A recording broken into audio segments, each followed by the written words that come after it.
How do you get yourself in the zone before an important speech? How I get myself in the zone is actually informed by the TED Talk we're going to look at today. As you might be aware if you've seen my previous analysis videos, when I first got into TED Talks, I was studying psychology at university. And one of the things that always grabbed my attention was seeing how psychology research was being applied in the real world. A lot of the time when you're sitting in a lecture theatre, you're listening to things that are academic, they're done in the lab, and one of the reasons why I got interested in psychology was I wanted to know what can I use in my life, what can I use that might impact other people's lives. And this TED Talk was one of those examples of going, oh great, here's a theoretical concept we're learning about, but here's how it has practical applications. Amy Cuddy's work on power poses has spread across many different industries coming out of academia. And power poses are something that I do before a speech. So this is something that's been a little bit meta. Not only is it something that I've been learning and applying in my life, but it's something that I've been learning and applying to speeches. I got something from a speech that has helped me with my speeches. What we're going to look at today is this hugely successful TED Talk. It's the most watched TED Talk from a woman. It's the second most watched TED Talk of all time, just behind Ken Robinson's, who we've already looked at here on the channel. And we're going to break down what does Amy do that has made this TED Talk so successful. And what I like about looking at this is when you look at Amy Cuddy as a speaker, there are many aspects that shows that she is nervous as a speaker. But she still comes up and delivers a great talk, and it's a talk that resonates with people. Sometimes when you look at some of the other TED Talks, or if you look at talks by, for example, Toastmasters at the World Championship of Public Speaking, you're seeing people who are comfortable with speaking. You're seeing people who speak professionally. There is a different style to those speakers. But what I think is a really relatable example from Amy here is you can see that perhaps she doesn't quite have some of those technical aspects. It's clear that she's speaking with a lot of nerves, but she is still coming up and rocking it and being hugely impactful through doing so. So it goes to show that it doesn't matter about your confidence, it matters about how you show up. And that's actually a message that comes through in Amy Cuddy's TED Talk here today. Quick legal disclaimer before we get into it. I am using footage from TED, of course. I do not claim ownership of this footage. The use of this footage is for informational and educational purposes only, and we've got loads to learn today from Amy Cuddy's TED Talk, Your Body Language May Shape Who You Are. So I want to start by offering you a free, no-tech life hack. And all it requires of you is this, that you change your posture for 2 minutes. But before I give it away, I want to ask... This is a great opening. One of the things that I've been critical of looking at TED speakers, even some of the famous and well-viewed TED Talks, is they have dry openings. They come on, hey, it's so good to be here, I'm so grateful, this is my name, this is what I do. Amy comes in with a hook. She comes in with a magnet. She's drawing the audience's attention. I'm going to give you a hack. You don't need any tech. It's just to do with your posture. It takes 2 minutes. This is really compelling stuff. She has sold this so well. It's a fantastic way to draw the audience into what she's going to be sharing throughout the rest of this speech. No fluff, no garbage. She's getting straight into it with that opening line. Do a little audit of your body and what you're doing with your body. So how many of you are sort of making yourself smaller? Maybe you're hunching, crossing your legs, maybe wrapping your ankles. Sometimes we hold on to our arms like this. Sometimes we... Amy follows up that magnetizing opening with engaging the audience. She's stopping them from being passive listeners. So you can see the shot here. This looks like a university lecture theatre. So this talk was actually delivered in Edinburgh, here in my home country. I suspect this was probably the University of Edinburgh, just getting a vibe from looking at it.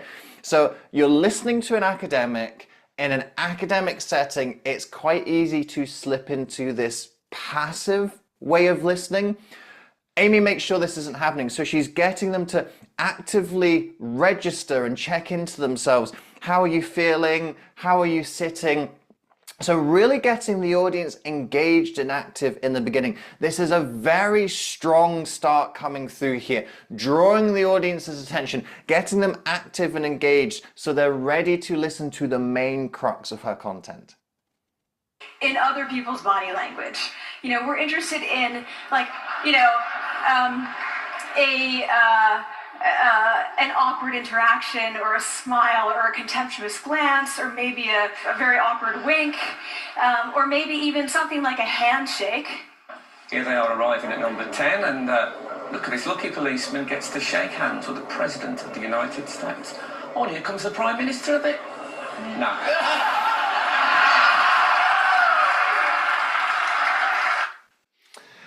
What we see there is a really relatable series of images and videos. Poking fun at politicians. You're always going to win if you poke fun at politicians. So we're looking at the first 90 seconds of Amy's talk here. She's had a magnetizing hook at the beginning. I'm going to share something with you. Then she's actively engaging the audience with themselves, turning them into active rather than passive listeners. And then she's got this use of humor. She's relating to the audience, poking fun at politicians. It really is a textbook opening in terms of you've got to draw the audience's attention, you've got to get them engaged with your speech, and then you've got to start to build up this relatability and rapport. Amy has done an amazing job of this in those first 90 seconds.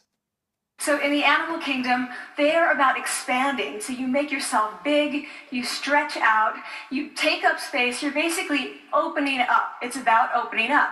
And this is true across the animal kingdom. It's not just limited to primates, and humans do the same thing.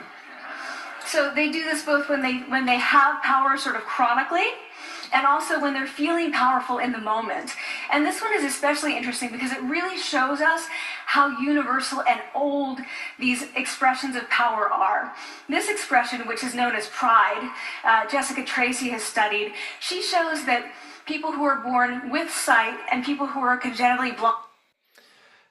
Amy's using visuals really well here. When we're talking about using PowerPoint and using slides, slides get a bad rap, don't they?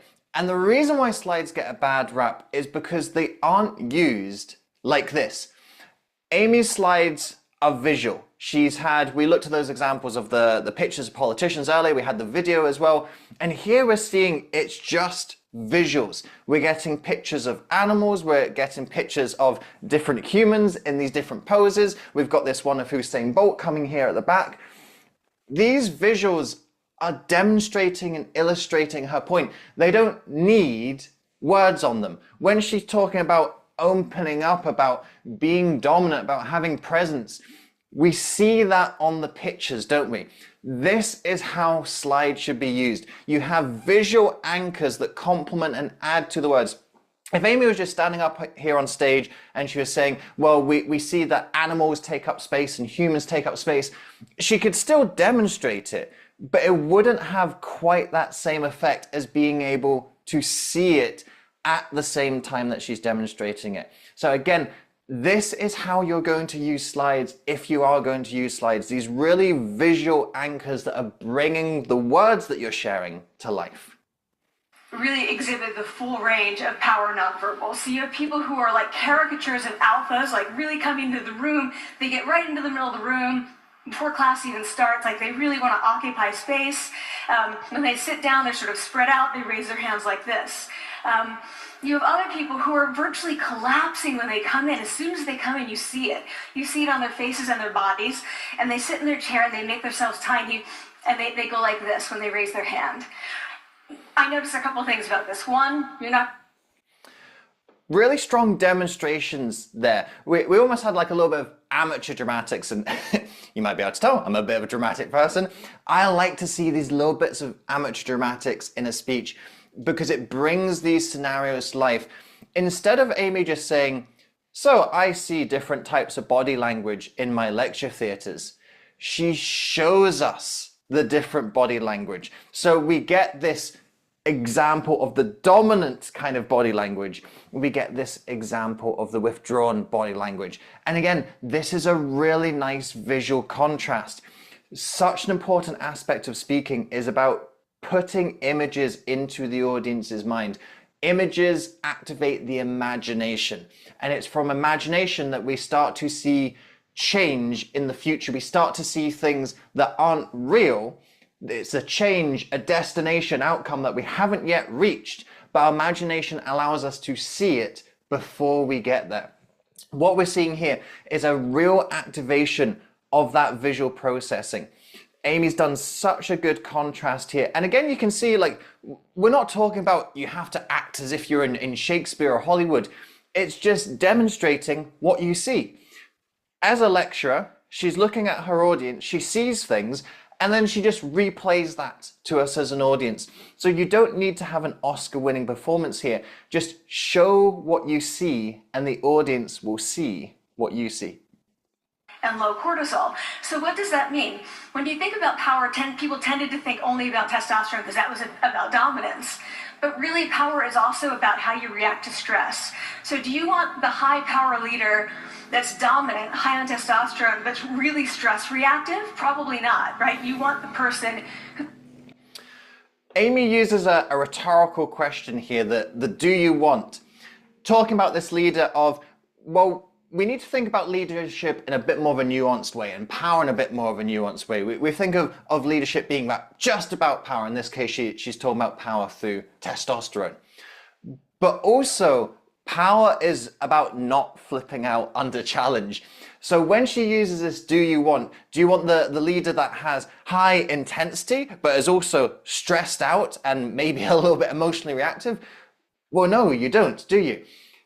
Now, for that question, she doesn't say, right, can I have a show of hands who wants that type of leader? So this isn't an actively interactive question, but that rhetorical question, it gets us to engage with that idea. And in our minds, we answer the question ourselves. We go, well, no, of course we don't want a leader like that.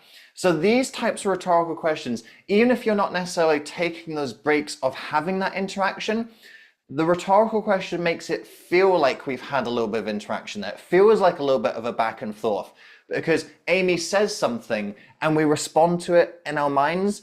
These rhetorical questions are great things to throw out to keep your audience engaged with what you're saying without taking that total break in momentum of having some interaction back and forth. And the media are all over it and they say, okay, so this is what you do when you go in for the job interview, right? You know, so we were, of course, horrified and said, oh my God, no, that's not what we meant at all for numerous reasons. No. We see here Amy's poking a little bit of fun at herself and her research. And I always think this is an important thing to do as a speaker, especially when you're someone who's coming on with a little bit of credentials that maybe puts you on a pedestal.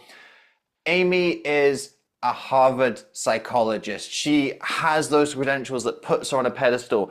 And it would be easy to come up here and say, well, as a Harvard psychologist, I know this and we've done this interesting research. You've got to make yourself relatable and break yourself down. And I think that's what Amy does here of she's looking at her research and she's looking at where her research has been misinterpreted or possibly even a little bit satired by the media.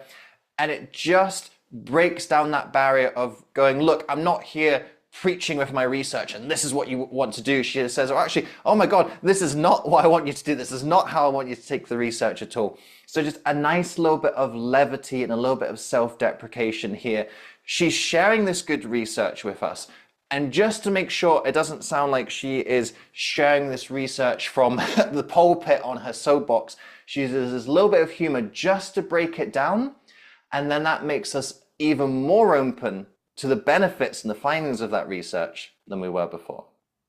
And she said, she came in totally defeated and she said, I'm not supposed to be here.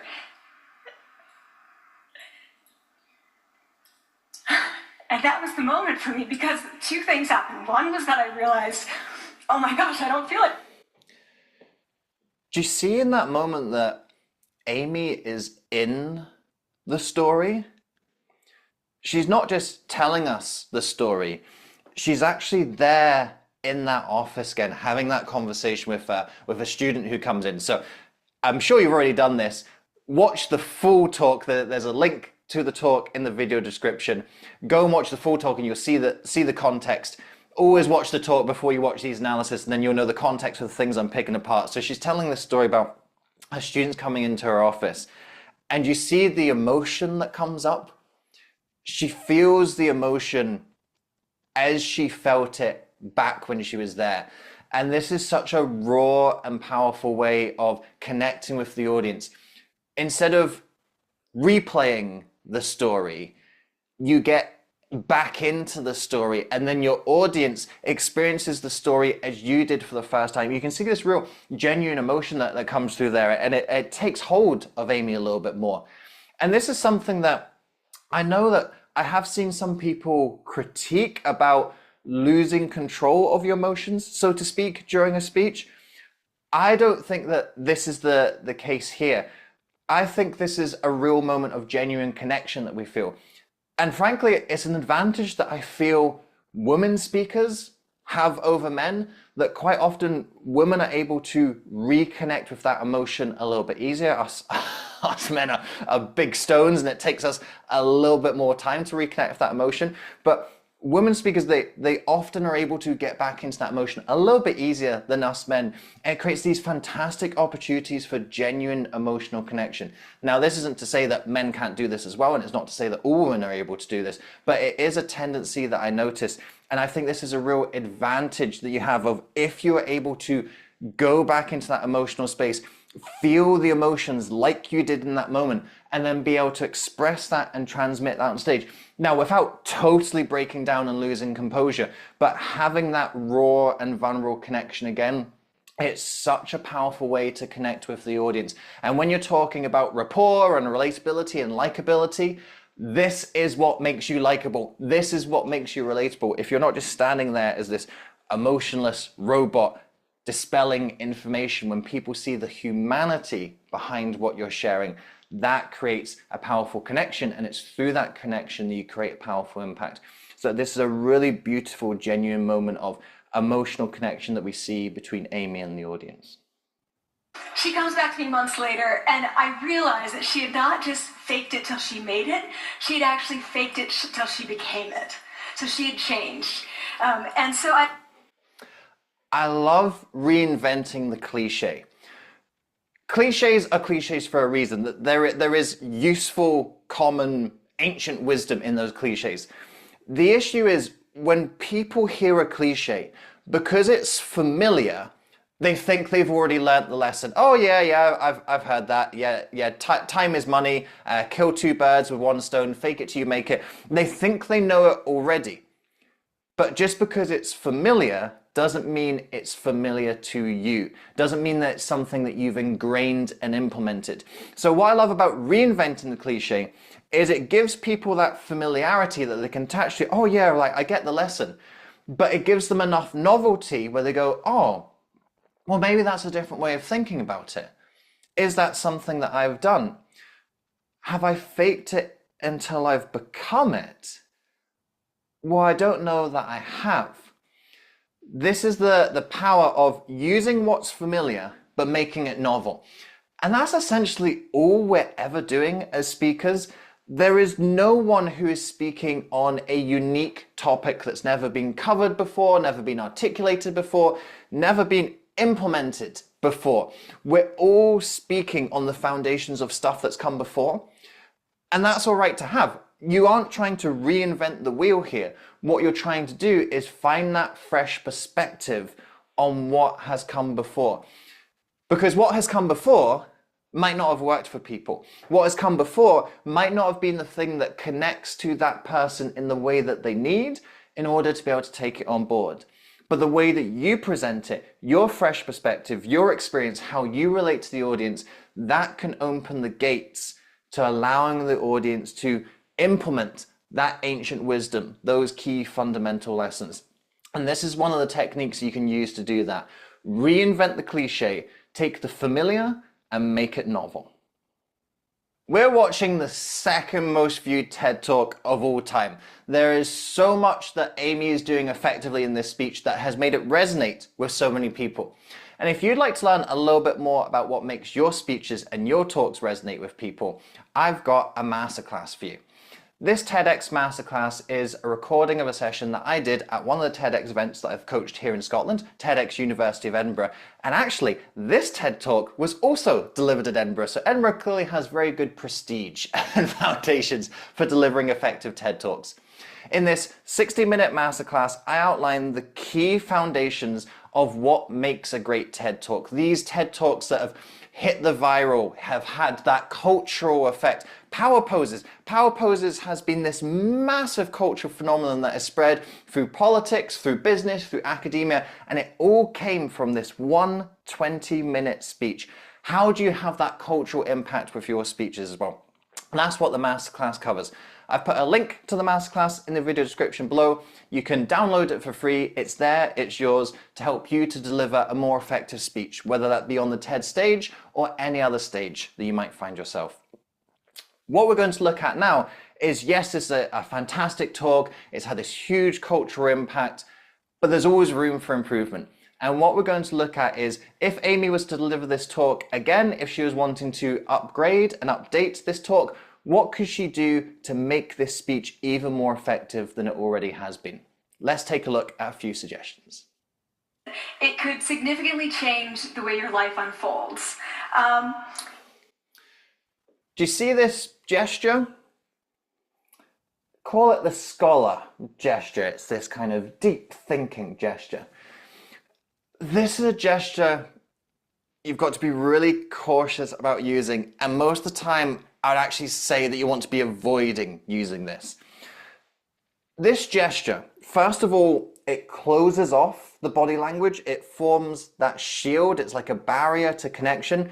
And Amy's done it in the first minute of her speech. And in those first minutes, you're really wanting to build this connection. You want them to be open. You want to remove those barriers because you're trying to build this quick rapport with the audience. And to close off in that key part of the speech is risky. Now, the second reason why I'm cautious about this posture is very thinking, it's very intellectual. It's the scholar posture. And what it does is it primes the audience to go into their head and start thinking. This can have some practical applications. If you're wanting your audience to really imagine something, to brainstorm, to problem solve, yes, you want to prime them to get into their heads and be a lot more intellectual. Most of the time in a speech, you don't want your audience to be intellectual. You want them to be emotional. You want them to be connecting with you. You want them to be able to feel the emotion in a story. You want them to be moved emotionally, because when they're moved emotionally, that creates the motivation for change and improvement in their life. So to deliberately prime your audience to go intellectual, again, it's something that's very risky. It does have applications, but I think it's got a very small and specific application, and most of the time I'll be trying to avoid it. And I think here, at this point in the speech, Amy should be trying to avoid it. She's in the opening of a speech. Now remember, I talked about how brilliant the opening of her speech was. She was doing so many things that were right.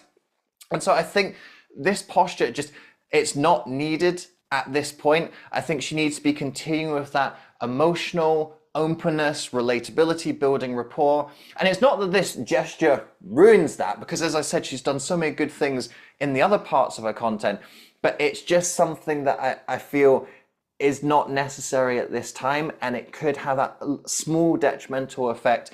There's a few other times that she comes into this in the speech as well, and I didn't see an example where I thought, well, actually, this is a really good time to prime the audience to get into their head, to be brainstorming, to be problem solving. What I would recommend as a blanket statement is just avoiding this gesture entirely. It closes you off, it makes your audience heady, and there's very few times that you actually want to be doing that in a speech. University shows that when people watch 30-second soundless clips of real physician-patient interactions, their judgments of the physician's niceness predict whether or not that physician will be sued. So it doesn't have to do so much with whether or not that physician was incompetent, but do we like that person and how they interacted? Even more dramatic, Alex Todorov at Princeton has shown us that judgments of political candidates' faces in just 1 second predict 70% of US Senate and gubernatorial race outcomes. And even, let's go digital, emoticons used well in online negotiations can lead you to claim more value from that negotiation. If you use them poorly, bad idea, right? So when we had a lot of data and statistics thrown at us there, and I think it was quick. Amy speaks quite fast through this speech, and honestly, I can tell she's a little bit nervous, so she's going to be speaking a little bit fast. I don't have problems with speakers feeling nervous and speaking a little bit fast, because if you're coming up and sharing good information, and frankly, if you have the courage to put yourself up there on stage, a lot of people are sitting down, not sharing. You're the one who's standing up and sharing something that you believe in, sharing something that you're passionate about, sharing something you think can help other people. So I don't knock down speakers for being nervous, because all speakers are nervous.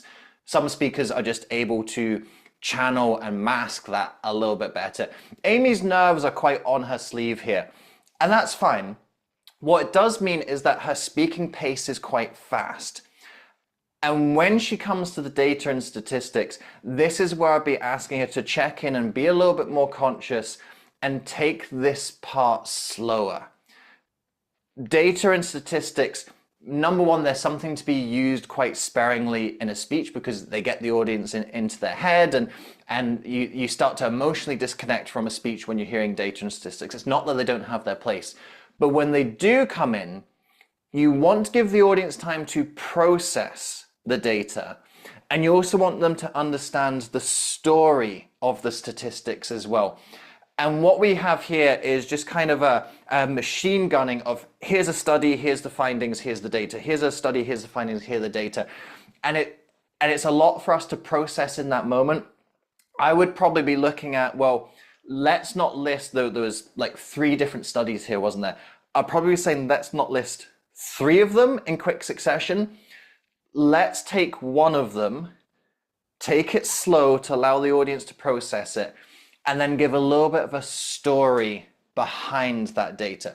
For example, if you take the one about the body language of political candidates, well, you could look at that data and then you could give some examples of, in this presidential election, you can see the body language of candidate A compared to candidate B.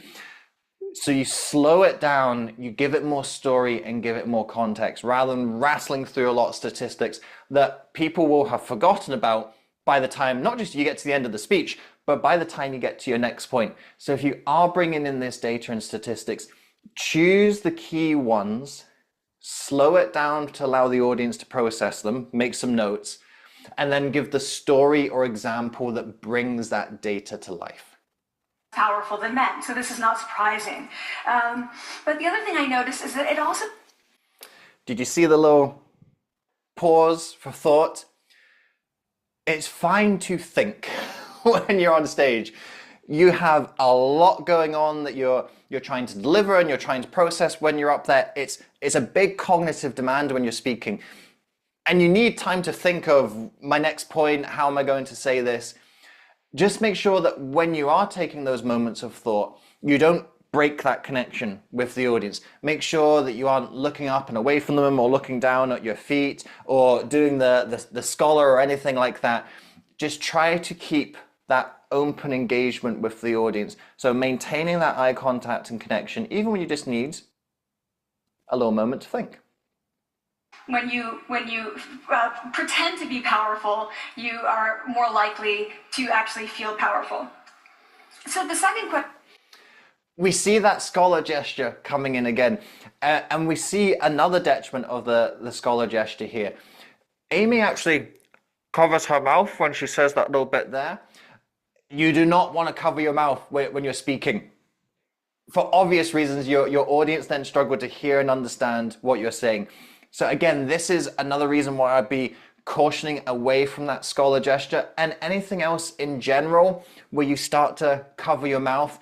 You need all of the capability of your mouth in order to be able to project your voice, in order to be able to express that emotion. You do not want to compromise that in any way. Don't cover your mouth when you speak. So what happens, okay, you take a role change. What happens if you do that at a really minimal level, like this tiny manipulation, this tiny intervention? For 2 minutes you say... Looking at the language there, we've got minimal manipulation intervention. We're starting to get a little bit of academic jargon here. And this is where it's important to know your audience. If Amy is delivering a lecture, even to undergraduate students who are studying the subject, this language and terminology is fine. When you're delivering at TED, most people watching will not be in the academic field. Now, maybe in the audience, they might be mainly academics. If you're delivering at a university TED event, for example, they probably are. But when you're getting to millions of people viewing you on YouTube, you are now going out of that specific audience and niche. And when I'm looking at the language of minimal manipulation intervention, is that terminology that speaks to the audience? Is that in a language that they understand? And I would say that it's not. So I think we need to do a little bit of almost like a reverse thesaurus method here. You know, when you have a simple word like good or bad, and you go, well, I want to find a more advanced word for this. I want to talk about it being fantastic or atrocious. Well, let's reverse that process with these words. Can we find simpler words? Let's talk about a small change in the study, not a minimal manipulation of the intervention. And that's a pretty whopping significant difference. Here's what we find on testosterone. From their baseline when they come in, high power people experience about a 20% increase, and low power people experience about a 10% decrease. So again, here's an aspect of Amy Cuddy's research that's been criticized, these hormonal changes. Because these hormonal changes that she reports in this study, in this talk, they've never actually been replicated. Nobody's been able to do this again where power posers increase testosterone and reduce cortisol. Now, I'm not coming up here and saying that Amy is a fraud and a fake and she's fabricating her data. Sometimes data and research doesn't replicate. You get a really promising finding to begin with, but as you look at it a little bit more for a variety of different reasons, all valid scientific reasons, you find out that that initial promising finding, it wasn't actually the case. So I'm not coming up here and saying, this is rubbish, this is bullshit. What I would say is that whenever you're reporting science, especially pioneering research, you need to put that caveat on it. So you can say, these are initial findings, we still need to study it more, but what we are seeing so far is these really promising results that suggest that. So don't report it as gospel when it's still pioneering early research. And quite frankly, to be honest, this speech was delivered in 2012. We're recording this now in 2025. I would be really disappointed if the science that she was reporting was exactly the same then as it is now. I would want to go, hey, well, actually, what we thought in 2012 isn't actually true. I want there to be differences between what was being said 12 years ago and what's being said now. That's how science grows and improves. So it's fine that there are results in here that aren't quite bearing out a decade later. But what I think you do have to do is you need to recognize that when you're reporting science and research and go, you just need to have that little bit of a caveat, because this is something where Amy's had a little bit of egg on her face in terms of there's been a lot of critiques of this. And I think it'd be simple enough for her to have avoided it and caveated it and said, look, this is what we're seeing just now. This looks really cool and looks really promising. But just bear in mind, science is always growing and evolving, and just take that little pinch of salt. So that would be a way just to avoid how this part of the speech hasn't aged very well. We then have these coders look at these tapes, 4 of them. They're blind to the hypothesis, they're blind to the condition. The blind to what? Who? Blind to the hypothesis. Again, this is academic jargon. It's fine if you are speaking to a group of undergraduates. It's fine if you're speaking to a group of PhDs and professors. Blind to the hypothesis, that is not layman's terms. You've got to be really careful about this jargon slipping in, because whatever field that you're in, you have all this technical terminology, you have these acronyms, you have these jargons that you know, and people who are in the know. But when you're trying to speak to a more general audience, a more mass market, blind to the hypothesis, what does that mean? And if there's a part of your speech where the audience don't understand you, they go into their head, they start to disengage, and that's not what you want. You want your audience to be there with you, you want their attention, you want their focus. So it's easy just to avoid these moments where your audience is going to lose the understanding and get in their heads just by simplifying the language. So blind to the hypothesis, what does that mean? What that means in layman's terms is that the people who are marking this don't know what the experiment is studying. They don't know what it's trying to find. That's what blind to the hypothesis means. Now, blind to the hypothesis is an easy way of shortening that and saying it if you're speaking to academic audiences who know that terminology. So although it's a bit more wordy to say the people marking this, they don't know anything about the study, they don't know what it's trying to find, that does take more words, but it's actually a simpler way of explaining it, and people will get what you mean by that. So be really conscious and mindful of whenever you have these jargons and technical terms coming in, and if your audience aren't going to understand that, you've got to then explain it in those layman's terms. Even if it takes more words, even if it's not as succinct, it's better to be lengthier and understandable than shorter and clueless. That really resonated with me, because I want to tell you a little story about being an imposter and feeling like I'm not. Don't tell us you're going to tell us a story. Just tell us a story because you're going to do it anyway, right? And you waste words telling us what you're going to tell us. Just launch into it and tell us. And see, when you go straight into a story, you suck your audience in a lot more. You know, when you're watching a film and the title screen goes away and then like boom, you're in the story, there's maybe like this kind of car chase scene or something, like you get sucked in and you're drawn immediately. Have that effect when you're telling stories in your speech. You don't need to advertise that you're going to tell us a story. You're not asking for permission to tell a story because you're going to tell the story anyway, right? Just go straight into the story. It's actually a smoother transition. You might feel that you need to telegraph what you're going to do in order to make the transition, but it actually works better when you just launch straight into it anyway. And I learned that my IQ had dropped by 2 standard deviations, which was very...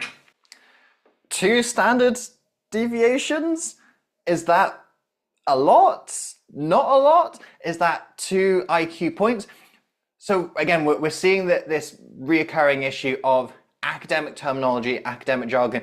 And you know what? Like, I've looked at standard deviations when I've been studying psychology. When Amy says 2 standard deviations, I actually still don't know what she means. I would have to go and look at a graph about IQ and look at the standard deviations in order to work out how much that is. So if you're losing someone who has a little bit of that insider knowledge, imagine how much you're going to lose people who don't have that insider knowledge. You need to explain what 2 standard deviations means. Don't tell us what it is, show us what it is. So if you say something like, losing 2 standard deviations of IQ is the equivalent of going from an A to a D on a maths test. Right, okay, now we get it. Now we see the scale of that. You've got to make it visual and put it into context. What I would even say is just avoid that term standard deviations entirely. You're not speaking to an academic audience. Just say, my IQ dropped significantly. It was equivalent to going from performing at an A level in a maths test to performing a D level in a maths test. Just explain it like that. People will get the severity of it and they'll understand it far better through giving that example than through giving the academic technical terminology. I've got one final point to cover, and it's not something that's actually in the speech. It's something that's not in the speech. When we're getting to this part of the speech here, in the last 5 minutes or so, Amy goes into this story, and I think this story is a really effective way of connecting emotionally with the audience, bringing the concepts and the theory of what she's talking to life in a real world setting. And I think it's a really strong story that comes in at the end. And I'm just wondering, could we have had a similar story at the beginning that has a similar effect? Now, as I've said, I thought the start of Amy's speech was fantastic. I actually wouldn't want to change that. She's got the very magnetic opening. She's got the building the rapport and relatability. All of that is great.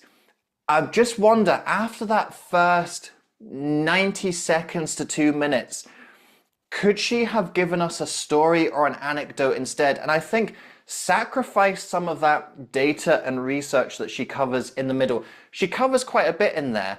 Let's take out one of those big studies or one of those points. Maybe just go on to a little bit more of the practicalities. She shares a study and research about power posing before a job interview, for example. That I think would be, okay, let's just focus on that as a practical takeaway that people can use and apply in their lives. Can we get a little story at the start, just a micro anecdote? It doesn't have to be more than a minute, it could even be 30 seconds, depending on what material that she's got. I just think that end story was so effective that could she have made her speech even more effective by having a similar story at the start? And that would bookend the speech really nicely. She would have these two emotional bookends because she goes into the intellectual aspects in the middle, and that would give her that balance. She's a Harvard psychologist, she's presenting academic research, so of course she's going to have that intellectual component to this speech. So if she could balance that out and have those emotional bookmarks so people connect emotionally, they then process the intellect, and then they connect emotionally again. And that would almost give the two emotional bookmarks or milestones of the emotions help you to process the heady stuff. The emotions make it memorable, it allows you to connect with the information. And I think if Amy had spiked that emotion even more leading into her research, that might have helped the audience ingrain and implement it a lot better. And then she finishes with a flourish at the end of that second emotional story that really sends them off on a high, going, yes, you know what, power poses is great, I'm going to be a lot more conscious about my posture and my presence. That I think could have just really encapsulated the speech nicely. Now, of course, none of this is to say that all of these suggestions that I'm talking about here ruins the speech, because of course they didn't. This is the second most watched TED Talk of all time. It's something that's had this huge cultural effect. And I like this speech picking up as an example because, as I said at the beginning of this analysis, you can see that Amy isn't a comfortable public speaker. It's something she feels uncomfortable with. You can hear the nerves that come through in her voice. She speaks quite fast. She uses loads of fillers, ums, ahs, things that if you go to Toastmasters, this is something that Toastmasters, you can never and you can never ah because it ruins your speeches. This goes to show that you don't have to speak in a traditional way in order to have a positive impact. Amy is doing plenty of other good things in her speech that make up for a little bit of those nerves, a little bit of that lack of technical fluency in her delivery and the way that she's presenting. She's got great content. She's presenting it really well. She's presenting this visual content. She's telling these little stories. She has these moments of relatability. And that's what makes this a great speech. We're all going to have weaknesses or drawbacks as a speaker. And it's not about getting insecure or self-conscious about those challenges or weaknesses that we have. It's about doubling down on your strengths. What makes a great speech is not how much you bring up your weaknesses, it's about how much you amplify your strengths. And Amy has amplified her strengths with this speech. That's what's made it a great speech. That's why so many people have watched it. And that's something that you can take away as a speaker as well. That yes, you're going to have these weaknesses, drawbacks, difficulties as a speaker, but you have strengths as well. You have things that make your speech come alive. And if you amplify those aspects, your speeches will come alive and your speeches can have the impact that this one did.